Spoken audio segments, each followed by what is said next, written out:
tudo que te faz chorar.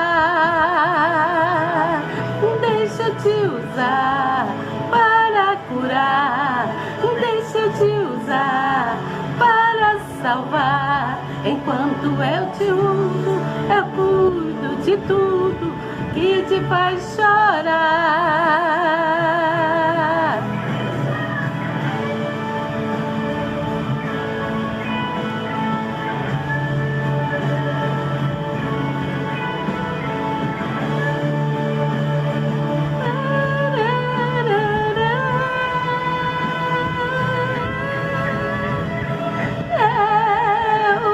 Te dei espírito de temor, mas de ousadia.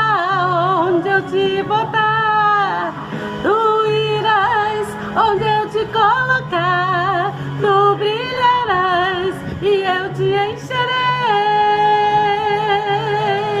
e eu te encherei, e eu te encherei. Vai em paz, deixa eu te usar para curar, deixa eu te usar para salvar. Enquanto eu te uso, eu cuido de tudo que te faz chorar. Deixa eu te usar, deixa eu te usar. Enquanto eu te uso, eu cuido de tudo que te faz chorar.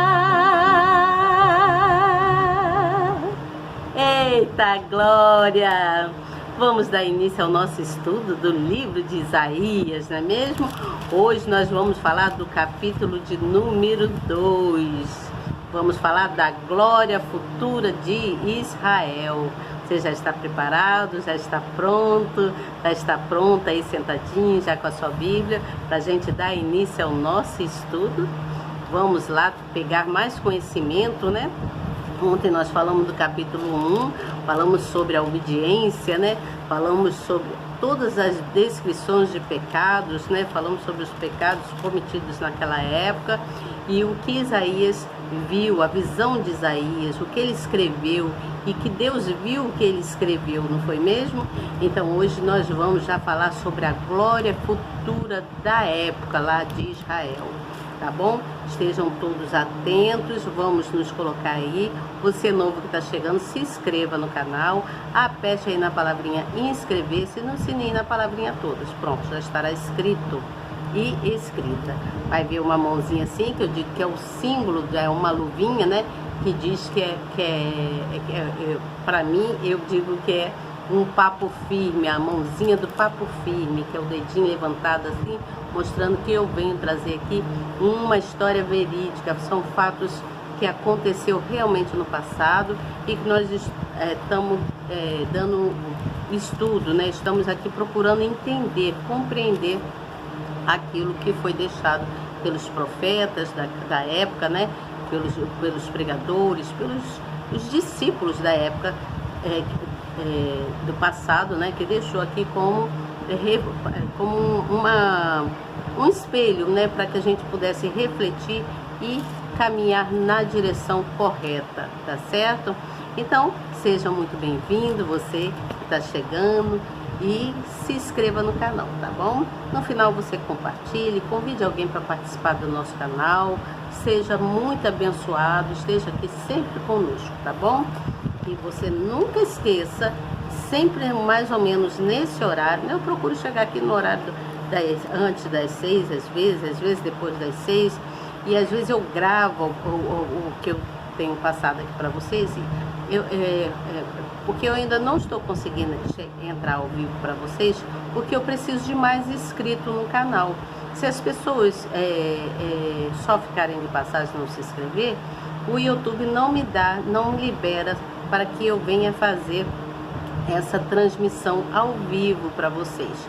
Então eu tenho que gravar, e às vezes quando eu gravo, quando eu vou passar para vocês, a hora já está lá em cima, né? Já passou do horário, mas eu creio que vocês estão aí presentes e que vocês verão sempre o que eu trago aqui.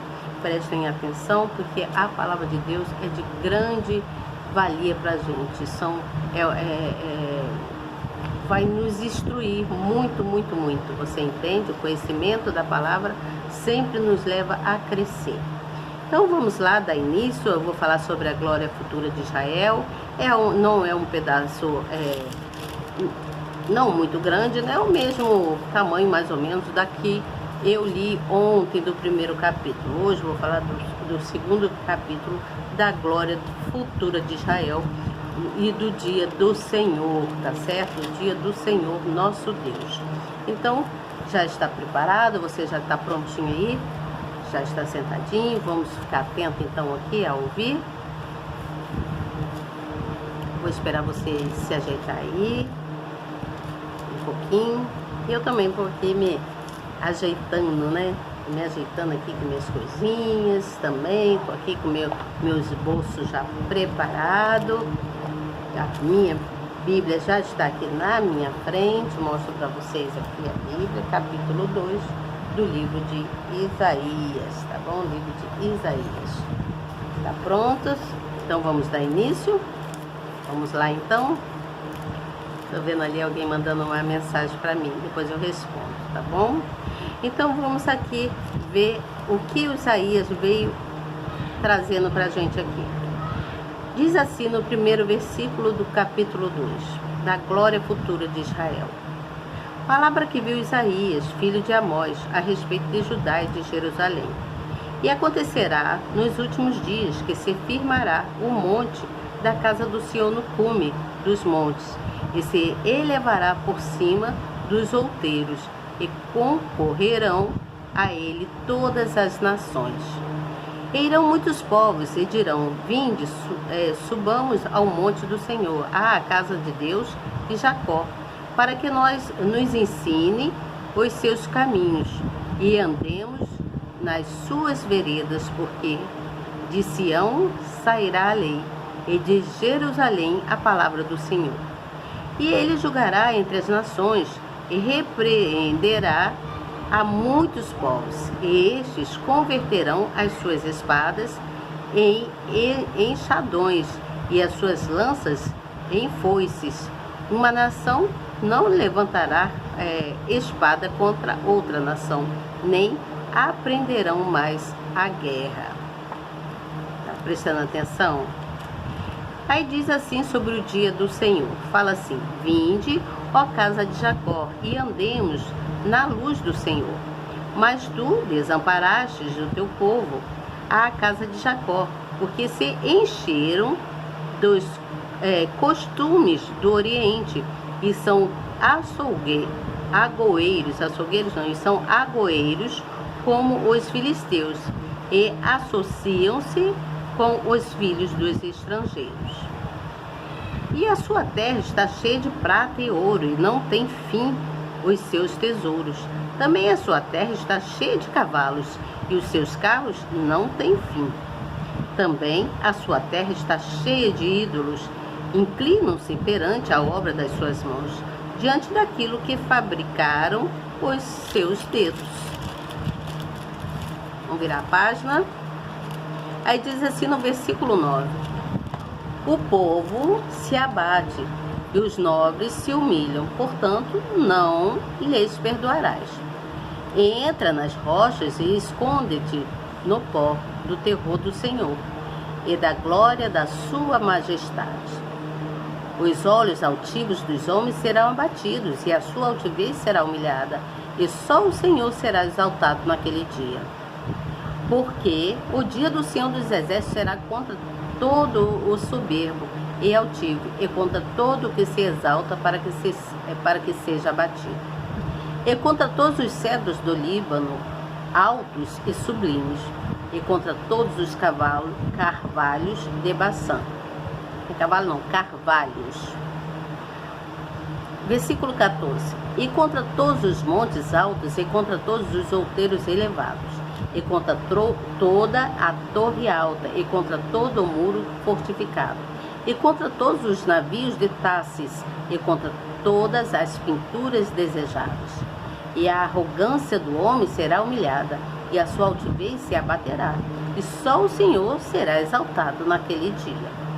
E todos os ídolos desaparecerão totalmente. Então, os homens entrarão nas cavernas das rochas e nas covas da terra, do terror do Senhor e da glória da sua majestade, quando ele se levantar para assombrar a terra. Naquele dia, o homem alcançará as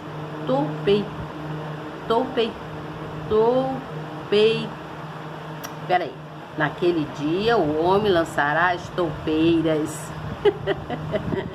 as toupeiras e aos morcegos os seus ídolos de prata e os seus ídolos de ouro, que fizeram para diante deles se prostrarem. E entrarão nas fendas das rochas e nas cavernas das penhas, por causa do terror do Senhor e da glória da sua majestade, quando ele se levantar para abalar terrivelmente a terra. Deixai-vos do homem cujo fôlego está nas suas narinas, pois em que se deve ele estimar? Vamos parando aí, vamos parando por aqui. E vamos então pegar aqui, entender o que Isaías quer passar para a gente. Então, vimos que nos últimos dias, essa expressão, dizendo os últimos dias, é compreendida em algumas passagens do Antigo Testamento, tá? Como os dias da volta de Israel à sua terra após o exílio. No Antigo Testamento, no Novo Testamento, quero dizer, esse termo é usado para definir os dias de Messias e do seu reino, e isto é, o período entre a sua primeira vinda sua primeira vinda como homem e a sua segunda vinda como rei de Judá. Gente, não repare que às vezes eu troco as palavras, depois eu volto lá e leio certo. Não sei por que acontece isso, mas acontece, né? São coisas que acontecem. Então vamos lá. Diz aqui ainda que o monte da casa do Senhor refere-se ao monte de Moriá, local onde o templo foi construído. Muitas pessoas ficam desatentas aos acontecimentos dos últimos dias, por considerarem um tempo ainda distante, achando que está longe de Deus voltar, não é mesmo? Mas não está não, hein, gente? Mas os sinais da volta do Senhor Jesus, nunca estiveram tão visíveis, tão próximos, né? É o que eu estou dizendo. O retorno glorioso de Deus Filho, está próximo e ninguém pode precisar o dia, nem a hora. Por isso, hoje é tempo de se arrepender e estabelecer comunhão com Ele antes que seja tarde demais. Preste atenção. Antes que seja tarde demais. Isso aqui é uma advertência para todos nós que estamos aqui nessa terra, todos nós. Essa é uma advertência. Isaías está deixando aqui bem clara essa expressão, né? Essa expressão dos últimos dias, está deixando bem claro que o retorno do nosso Senhor Jesus Cristo, Filho, está próximo, tá? Então diz mais assim no versículo 4: não levantará a espada. Muitas nações almejam paz, não é mesmo? Mas não conseguem porque ignoram o princípio da paz. O Senhor Jesus Cristo, diante disso, da miséria, das desigualdades social, dos preconceitos, das violências e das injustiças, são apenas alguns dos graves problemas sociais do país. Sem falar nas guerras, né? Sem falar das guerras graves, problemáticas sociais e dos países por aí afora. Sem falar das guerras que têm sido a grande causa de dores da humanidade. Porém, haverá um dia em que todo esse sofrimento terá fim. No reinado do Messias, as espadas e as lanças, que representam instrumentos de batalha, preste atenção, serão definitivamente abandonadas em nome do Senhor Jesus, não é mesmo? Neste tempo, ele será o juiz que julgará todas as nações. Imagine viver em um lugar onde a paz, a justiça e o amor se reunirão juntos. Isso não é utopia, mas promessa divina, é a promessa de Deus. Você entende? Promessa de Deus. Vamos ver aqui no versículo 5, que diz que nós devemos andar na luz. Versículo 5. Vinde, ó casa de Jacó, e atendemos à luz do Senhor. Está dizendo assim, não é mesmo? Então o convite feito à casa de Jacó estende-se a todos nós, a todos. Eis o segredo para fazer boas escolhas na vida. Andar na luz proporcionada pela palavra de Deus, que clareia a nossa mente e nos fortalece, aumentando a nossa fé. Por outro lado, quem anda nas trevas vive uma profunda cegueira espiritual, pois as dúvidas que o dominam o impedem de enxergar uma solução. Assim, pode alguém no escuro achar o que procura? É difícil, né? Como que uma pessoa no escuro vai achar o que ela procura? Não tem fé, né? Então preste atenção, gente. No versículo 6 e 8, o versículo 6 fala assim: mas tu desamparastes o teu povo, a casa de Jacó, porque se encheram dos costumes do Oriente e são agoeiros, como os filisteus, e associam-se com os filhos dos estrangeiros. E aí no versículo 8 fala assim: também a sua terra está cheia de ídolos, inclinam-se perante a obra das suas mãos, diante daquilo que fabricaram os seus dedos. Isso aqui está falando do desamparo do povo, né? Está dizendo, tu desamparaste o teu povo, que Deus desamparou. Depois que os israelitas conquistaram a terra prometida, eles se esqueceram rapidamente dos mandamentos de Deus. Olha o que aconteceu. E se reuniram aos pagãos, tanto nos cultos quanto nos casamentos. Ao absorver os costumes dos estrangeiros, como a realização de rituais idólatras, a nação abandonou a fé. Aí Deus, o que aconteceu? Vejamos o que Deus fez aqui. Dessa forma, os versículos apresentam uma explicação clara para a conduta do Altíssimo em retirar sua proteção do seu povo. A pessoa abandonou a fé, como que Deus ia protegê-lo, não é mesmo? De igual modo, quantos são aqueles que abandonam a fé quando alcançam a prosperidade, a cura e a solução de algum problema? Por isso, nossa motivação para buscar o Todo-Poderoso não pode estar fundamentada nas recompensas da terra, né? Naquilo que Ele nos dá aqui na terra, e sim nas espirituais, visando sobretudo a salvação das nossas almas, né? Quando não há sinceridade e boa intenção, é impossível se manter no caminho de Deus. Você está compreendendo isso? Está compreendendo? E ainda diz no versículo 11 e 17, fala sobre a arrogância do homem que será humilhada. Uma das grandes características do orgulho é fazer a pessoa pensar que não precisa de Deus. Muitas pessoas acham que não precisam de Deus quando estão lá em cima, né? Esquecem que foi Deus que levantou ela. Então o orgulho não reconhece seus erros e não se submete, não pede ajuda ou perdão e dificilmente aceita correção. Além disso, quer tudo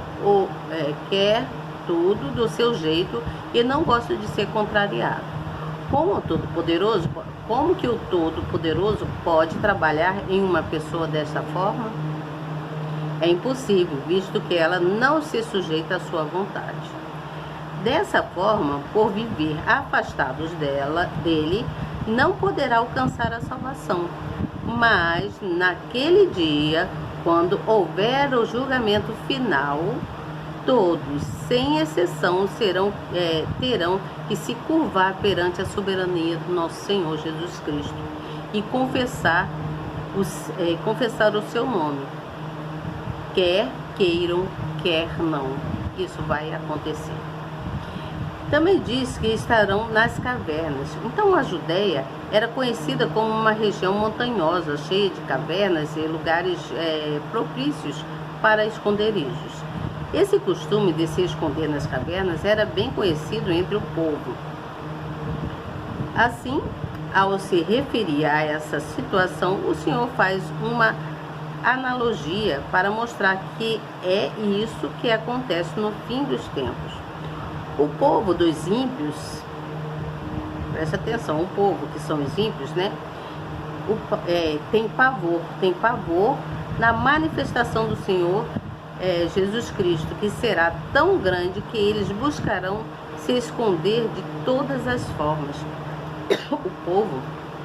Esse povo ímpio, ele vai procurar, vai querer se esconder quando vê a manifestação do nosso Senhor Jesus Cristo. Mas eles não terão sucesso com isso. Ao verem que seus ídolos não poderão livrá-los do julgamento divino, eles jogarão fora suas imagens de esculturas. E assim, quantos são os que evitam o Senhor e não querem nem sequer ouvir falar do seu nome?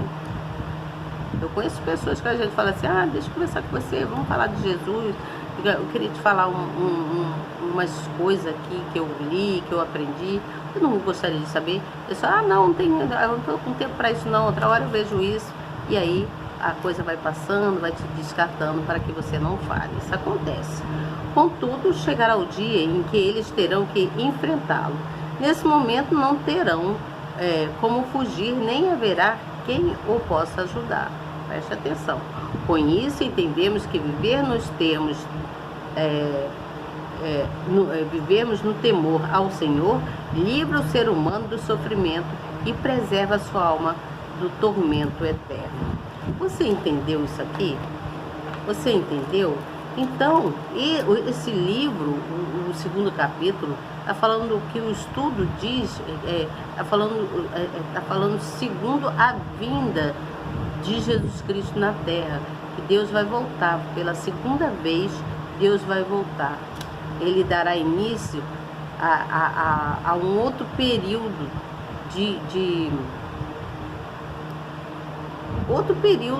na terra, né, de muita paz, que será chamado de milênio. Vai ser chamado de milênio, essa segunda volta de Cristo à terra, você entende? Então, os iníquos, as pessoas pecadoras, aqueles que não querem saber de Jesus, todos esses serão destruídos. Todos serão destruídos. Serão destruídos mesmo, porque Deus não vai preservar a vida deles. Mas aqueles que estiverem preparados a receber Jesus Cristo serão poupados e se regozijarão no Senhor Jesus. Se regozijarão em Deus. Então, o que nós devemos fazer? Você vai me perguntar, Beth, então o que nós devemos fazer? Obedecer aos estatutos, às leis do Senhor. Buscar estar mais na presença. Porque o Senhor Jesus, ele revela, aqui no caso Isaías revela, que nos últimos dias o templo do Senhor Jesus, que somos nós, que somos a igreja, será estabelecido na terra. Nós estaremos estabelecidos na terra. Já estamos, mas não totalmente. Mas ele diz também que haverá idolatria, por isso que não totalmente, você entende? Mas diz também que a idolatria que existe, ela reprova porque muitos querem agir com suas próprias mãos, querem fazer do seu jeito e não do jeito de Deus, você entende? Não querem fazer do jeito de Deus. Então Isaías diz que o dia do Senhor vem e que ele será um dia decisivo para a humanidade. Ele está falando isso aqui, nós acabamos de ler tudo isso aqui. Então, o que isso mostra? Que todos aqueles que confiam em Deus, né, vão ser estabelecidos na terra, mas aqueles que confiam em outros deuses serão destruídos. Deus não vai preservar a vida deles, serão destruídos. Por isso que não devemos viver apegados a coisas, algumas coisas da vida, você entende? A vida, a nossa vida aqui, nós estamos aqui de passagem. Nós estamos aqui de passagem. Nós viemos nessa terra de passagem. Estamos aqui para cada um cumprir o seu propósito mediante a palavra do Senhor. Né? Temos um período de vida aqui. Né? Todo mundo vem, nasce, e aí vai aquela evolução toda até chegarmos ao momento de a gente dormir com o Senhor Jesus. Então nós devemos aguardar o retorno, né? O segundo retorno de Deus, porque Deus, ele vai revelar a sua glória, só não sei quando, mas que ele vai revelar a sua glória. Então, se a gente aceitar a Deus, se a gente buscar a Deus, venerar esse Deus, né? Amar esse Deus com todas as nossas forças, a gente idolatrar esse Deus, né? Valorizando ele, nós teremos muitas bênçãos e teremos a nossa salvação, seremos salvos, porque Deus, ele nos orienta a isso. Aquele que me buscar, né, de todo o seu coração, toda a sua alma, será salvo. Aquele que se arrepender, aquele que se humilhar e confessar os seus erros e pecados, será salvo, porque haverá o dia do julgamento, você entende? Então isso acontecerá assim de forma natural, a gente nem vai perceber. Quando vê, as coisas já vão estar acontecendo, e só acontece, vai acontecer mesmo para aqueles que são tementes ao Senhor, que creem na palavra, né? Aqueles que não creem vão esperar e vão ver o que vai acontecer na hora do julgamento. Então Deus, ele é o poder e a força, ele é a nossa rocha, é ele que edifica os nossos passos, né? Ele é ele onde a gente se afirma, né? Para que a gente venha ter certeza do querer dele na nossa vida. Você entende o que eu estou falando? Então, como eu já disse de outra vez, o grande juiz, né, é Deus, ele que vai justificar, ele que vai condenar ou absolver aqueles que conseguirem chegar até ele, que vai chegar até ele, e ele então vai julgar essa pessoa. Então, Deus é o juiz de todas as nações, de todas as nações, de toda a terra, de todas as nações. Você entende? E nunca mais, quando houver o segundo retorno dele, nunca mais o povo, né, nesse novo milênio que chegará, que eu creio que chegará, nunca mais haverá guerra. Nunca mais haverá guerra. Por isso nós devemos caminhar na luz do Senhor. A gente deve buscar Ele, procurar entender o que Ele quer passar para a gente, porque é Ele que nos ensina o que a gente deve fazer. É Ele que nos ensina, dentro dos preceitos dele, o que a gente deve fazer. Ele está sempre nos guiando, Ele está sempre nos orientando. Por mais que a gente não enxergue, né, Ele está sempre nos orientando. Eu vejo aí, às vezes acontecem coisas na vida da gente, para te tirar do caminho, né, da direção de Deus. Às vezes você está num propósito de seguir ali, de ir, por exemplo, vamos supor, hoje eu vou para a igreja, eu vou buscar o Senhor à disposição, né? Vamos dizer que seja isso. Eu quero estar aí na casa do Pai, eu quero orar, eu quero confessar o meu Senhor, eu quero estar na presença do Pai, eu quero sentar na mesa do Pai. Aí vem uma pessoa lá de fora que não é cristão, que não gosta da palavra, né? E vai e te convida para você ir para algum lugar que não condiz com a palavra de Deus. E aí você fica, tá. E se você não for uma pessoa de posicionamento, que sabe o que você quer, que sabe que Deus é a direção, que Ele que é o caminho, a verdade e a vida, você vai e acaba saindo dos preceitos de Deus, acaba saindo daquilo que Deus está botando no seu caminho para que você venha ter a salvação futuramente. Você entende? Então não se deixe levar por coisas ilusórias de fora da palavra de Deus. Você entende o que eu estou falando? Não se deixe levar. Muitas coisas são de pura ilusão. Muitas coisas é para te tirar da presença do Pai. Então você tem que prestar muita atenção nisso. Muita atenção para que você não venha se perder. Quando alguém te convidar para alguma coisa, você pensa 2, 3 vezes o que é aquilo, por que me convidou, fulano não é sempre que me convida, porque hoje está me chamando. Então, quando o inimigo sabe que você está no caminho de luz, ele quer te tirar da luz para te levar para o caminho errado. Então é preciso ter muita atenção nisso aí, tá bom, gente? Amanhã eu venho com vocês para falar do capítulo